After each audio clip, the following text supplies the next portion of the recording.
لا حول ولا قوة إلا بالله العلي العظيم. أعوذ بالله من الشيطان الرجيم. بسم الله الرحمن الرحيم. الحمد لله الذي جعل الحمد مفتاحا لذكره وسببا للمزيد من فضله ودليلا على آلائه وعظمته. ثم الصلاة والسلام والتحية والإكرام على خير خلقه وأفضل بريته حافظ سره ومبلغ رسالاته الذي سمي في السماء بأحمد وفي الأرض بأبي القاسم محمد. اللهم صل على محمد وآل محمد وعلى أهل بيته الطيبين الطاهرين المعصومين المظلومين ولعنة الله على أعدائهم أجمعين. أما بعد فقد قال الله سبحانه وتعالى في كتابه الكريم. بسم الله الرحمن الرحيم. كل نفس ذائقة الموت.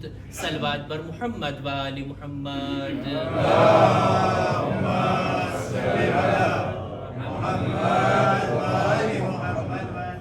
એક મરહૂમના ઈસાલે સવાબની આ મજલિસ છે. સેન્ટ પોલ જમાતના સેક્રેટરી જનરલ અને આ હોદ્દા ઉપર ફાએઝ ખિદમત આપતા આ દુનિયાથી વિદાય લેનાર આ બુઝુર્ગની આપણે ઈસાલે સવાબની મજલિસમાં બેઠા છીએ. શોક સભા તો પૂરી થઈ ગઈ, પણ મારા તરફથી પણ હું બે શબ્દો ફેમિલી લોકોની તસલિયત માટે જરૂર અર્ઝ કરીશ. મૌત તો બરહક છે, જેણે જન્મ લીધો છે એનું મૃત્યુ થવાનું છે. આ દુનિયાથી તો બધાએ વિદાય લેવાની છે, પણ ક્યારેક ખુદાને કોઈ બંદાની કોઈ નેકી પસંદ આવી જાય તો ખુદા એના બદલામાં સારા સમયમાં અને સારી તારીખમાં પોતાની બારગાહમાં બોલાવે છે. મરહૂમની ખુશનસીબી કહેવાય. કઈ નેકી ખુદાને પસંદ આવી હશે કે બીબી ઝહરાની શહાદતનો દિવસ અને કબ્રની પહેલી રાત શબે જુમા નસીબ થઈ. આવી શાનદાર એમની તશીએ જનાઝા, આવી શાનદાર એમની નમાઝે મૈયત જે મેં નોંધ લીધી તે આ કે આટલા ઉલમાની હાજરી હતી આ મરહૂમની દફન ક્રિયામાં. ખરેખર ઇજ્જત આપનાર ખુદ ખુદાવંદ આલમ છે.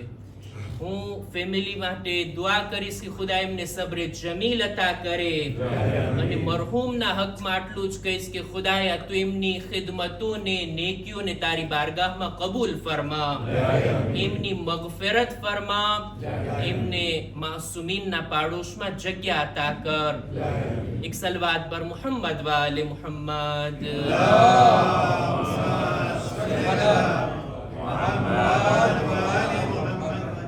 વાતની શરૂઆત કરું નહજુલ બલાગાની અંદર અમીરુલ મુમિનીનના એક જુમલાથી કે મૌલા ફરમાવે છે ખાલિતુન નાસ મુખાલતતન ઇન મિત્તુમ માહા ફબકૌ અલૈકુમ વ ઇન ઇશ્તુમ ફહન્નુ ઇલૈકુમ. લોકોની સાથે એવી રીતના વ્યવહાર કરો, લોકોની દરમિયાન એવી રીતના જિંદગી જીવો કે જો તમે બાહયાત હો તો લોકો તમારી મુલાકાતની આરઝુ કરે, અને જો દુનિયાથી ચાલ્યા જાઓ તો ફબકૌ લોકોની આંખમાં આંસુ આવી જાય, લોકો રડવા લાગે. એવી રીતના લોકોની દરમિયાન જિંદગી જીવવામાં આવે.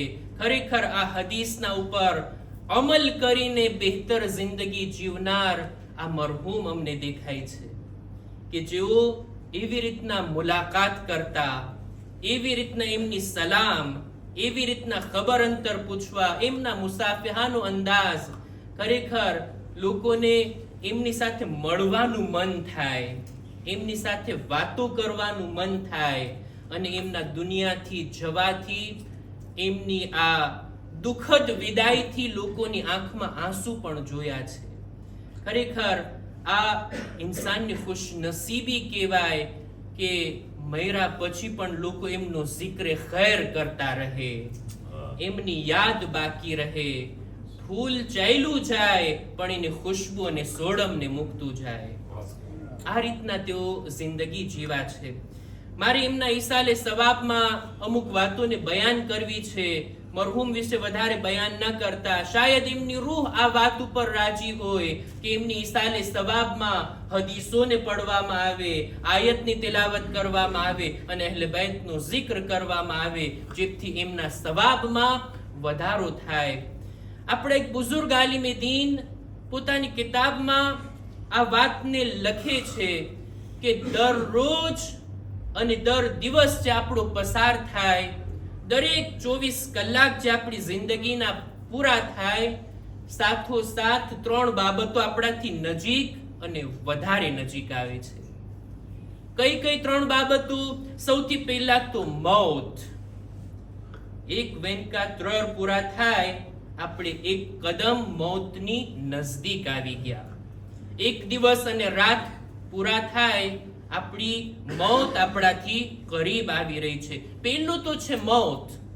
બીજું ઝુહૂરે ઇમામે ઝમાના અજ્જલલ્લાહુ તઆલા ફરજહુ શરીફ.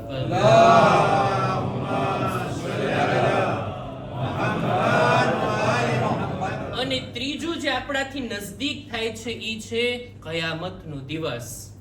આ 3 બનાવ, આ 3 એવેન્ટો હર રોજ આપણાથી રાપ્રોશ થાય છે, હર રોજ આપણી કરીબ આવે છે.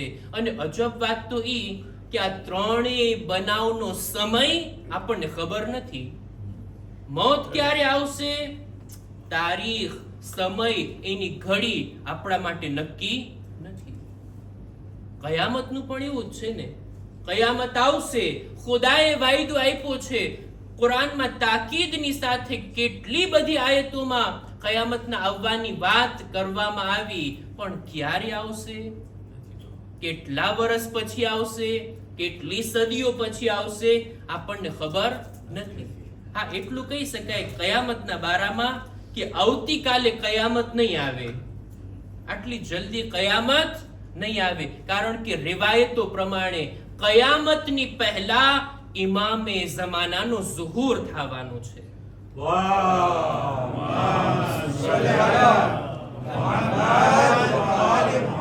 પહેલા ઇમામનો ઝુહૂર છે, કયામત એના બાદમાં આવવાની છે. બહરહાલ આ 3 બનાવ આપણાથી નજદીક આવી રહ્યા છે, એનો સમય પણ આપણા માટે નક્કી નથી. તો હવે આપણી જવાબદારી શું બને? આપણી જવાબદારી આ 3 બનાવ માટે ઈ છે કે હર હંમેશ તૈયાર રહીએ, પોતાને આમાદા કરીએ, મૌત માટે, દુનિયાથી જવા માટેની તૈયારી કરીએ. ઇમામે ઝમાનાનો ઝુહૂર થાય તો મારી ગણતરી એમના ખાદિમોમાં, એમના લશ્કરમાં, એમનો સાથ આપવામાં, એમના હુકમનું પાલન કરવામાં કઈ ને કઈ મારો રોલ હોય, એવો હું કાબિલ બનું કે ઇમામ મને પોતાની ખિદમતમાં સ્વીકારી લે. એની તૈયારી કરવાની છે.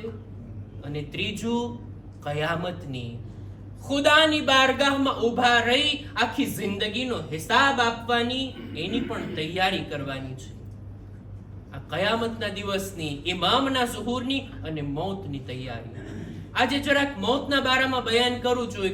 અમીરુલ મુમિનીન હઝરત અલી ઇબ્ન અબી તાલિબ અલૈહિસ્સલામ,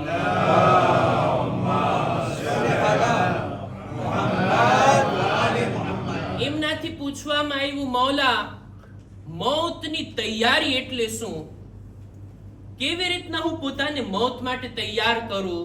મૌલા અલીનો જવાબ બયાન કરું એ પહેલા આપણે સામાન્ય રીતે જ્યારે વાત કરીએ ને મૌત માટે તૈયારી કરીએ, મતલબ શું? વસિયતનામું લખી નાખીએ.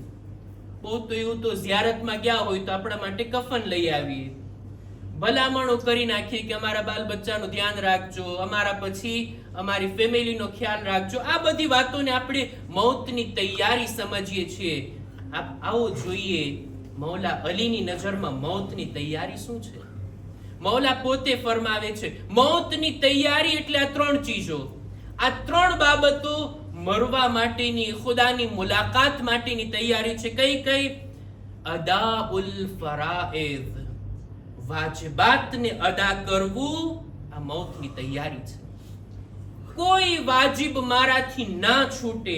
જો છૂટી ગયું છે તો હું એની ભરપાઈ કરી લઉં, એની કઝા કરી લઉં, અને જે કંઈ મારે ઉપર જે જવાબદારી છે, જે મારા ઉપર ફરજ છે કરવાનું હતું અને નથી કર્યું, હું એને મરવા પહેલા કરી નાખું. આ છે મૌતની તૈયારી. વજ્તિનાબુલ મહારિમ, ગુનાહથી બચવું, આ છે મૌતની તૈયારી. ગુનાહ ન કરવા જોઈએ, પણ જો થઈ ગયા, ભૂલચૂક થઈ ગઈ, તરત જ ખુદાની બારગાહમાં તૌબા ઇસ્તિગફાર કરી પોતાના ગુનાહની માફી માંગી લેવી. આ છે મૌતની તૈયારી. અને ત્રીજું, વલ ઇશ્તિમાલુ અલલ મકારિમ, સારા અખલાકને અપનાવવા, સારી સિફતોથી પોતાની જાતને મુઝય્યન કરવી, સારી ક્વોલિટીથી પોતાની જાતને સુશોભિત કરવી. આ છે મૌતની તૈયારી. મૌલા કહે છે આ ત્રણ બાબતો કોઈ કરી લઈને પછી એના દિલમાં ડર નહીં રહે, મૌત એના પર આવી પડે યા પોતે મૌત ઉપર જઈ પડે. ખુદ મૌલા આગળ ફરમાવે છે, ખુદાની કસમ, અલીને આ વાતની પરવા નથી કે અત્યારે મૌત આવે કે બાદમાં આવે, પોતે મૌત ઉપર જઈને પડે કે મૌત એના ઉપર આવી પડે. એક સલવાત પર મુહમ્મદ વાલે મુહમ્મદ.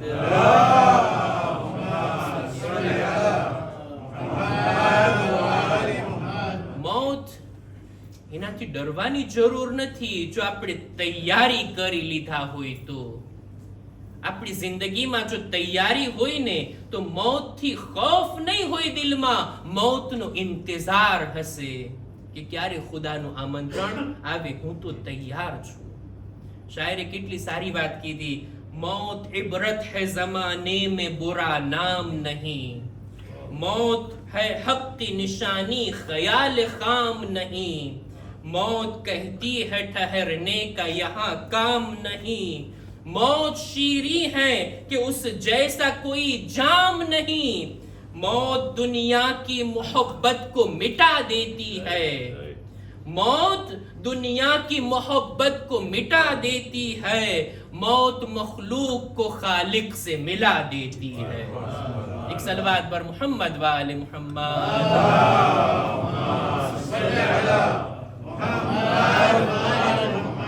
मौत तो अल्लाहनी मुलाकातનું નામ છે. મૌત તો માસૂમીનની ખિદમતમાં હાજર થવાનું નામ છે. મૌત અહેલે બૈતની ઝિયારત નસીબ થવાનો મોકો છે. ખુદ મૌલા ફરમાવે છે ને પોતાના સહાબીને હારિસે હમદાનને, યા હારો હમદાન મન યમુત યરની, જે કોઈ પણ દુનિયાથી જાય એને મારા ચહેરાના દીદાર નસીબ થાય છે.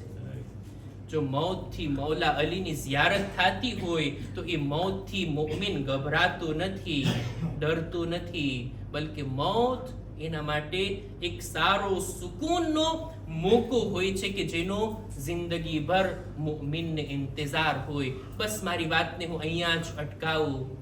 મૌત બરહક છે.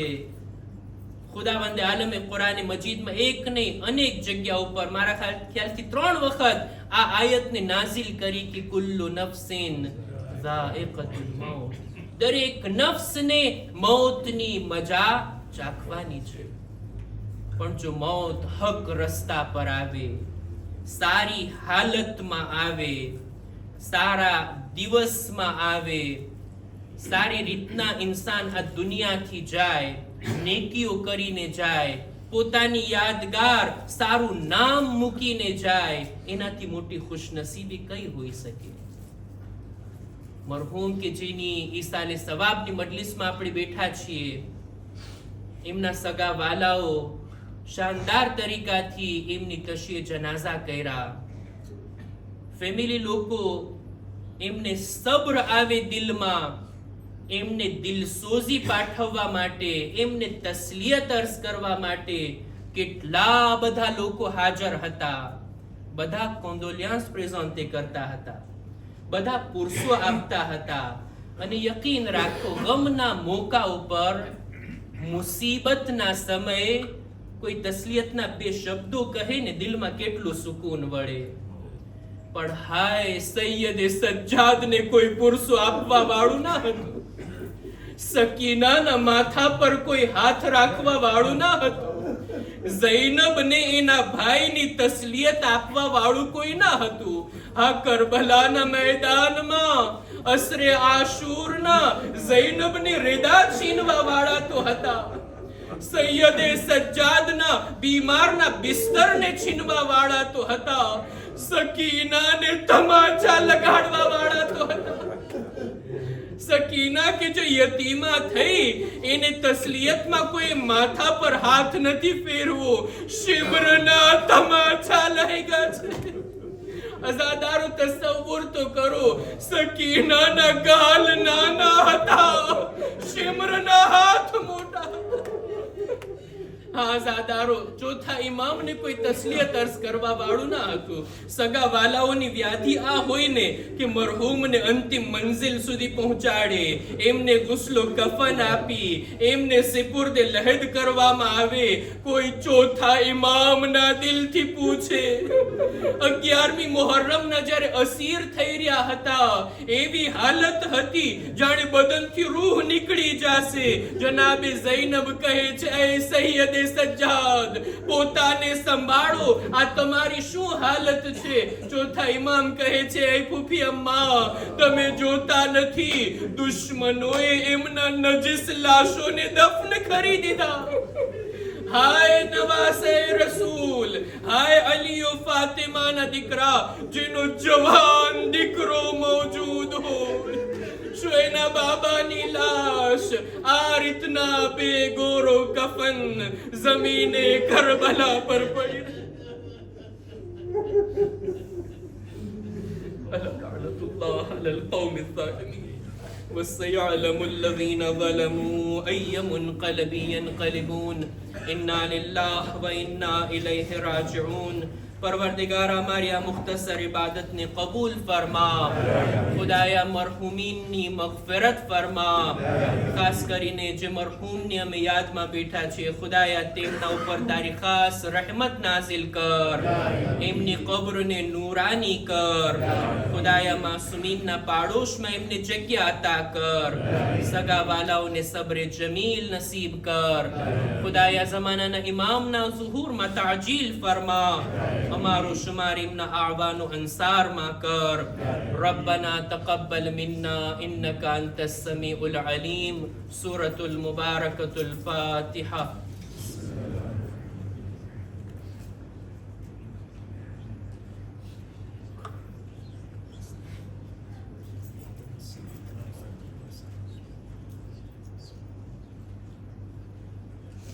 إن الله وملائكته يصلون على النبي يا أيها الذين آمنوا صلوا عليه وسلموا تسليما.